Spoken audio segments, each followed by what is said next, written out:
IPL શોર metre. આજકાલ આ શોર metre બહુ ચર્ચામાં છે અને એમાં પણ જ્યારે ધોનીની એન્ટ્રી થાય ત્યારે તો માહોલ જ કંઈક અલગ હોય છે. પણ યાર હું રહ્યો એક ઈએનટી સર્જન, એટલે મને થયું કે ઇન્ફોર્મેશન આજે ખાલી શેર કરું આ શોર મીટર વિશે. મિત્રો, જ્યારે ધોનીની એન્ટ્રી પડે છે ત્યારે શોર મીટર 120 ડેસિબલથી ઉપર બતાવતા હોય છે. આપણે જ્યારે નોર્મલ કન્વર્ઝેશન કરતા હોય છે તે 60 ડેસિબલ અરાઉન્ડ હોય છે.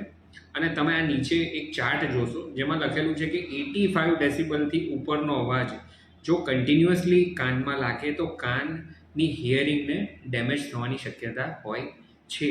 તો જ્યારે બી આ આઈપીએલની મેચ દરમિયાન 120 ડેસિબલનો અવાજ હોય છે, જે ઘણો જ વધારે કહેવાય, અને આવો અવાજ જો કન્ટિન્યુઅસ અથવા રિપીટેડલી આપણા કાનમાં લાગે તો કાનની અંદરના ઇનર હેર સેલ્સને ડેમેજ થવાની શક્યતા હોય અને જેને કારણે તમને ટેમ્પરરી કે પરમેનન્ટ હિયરિંગ લોસ અથવા તો કાનમાં સીટી વાગવી, ટિનિટસ જેને કહેવાય, તેવું પણ થઈ શકે. Thank you.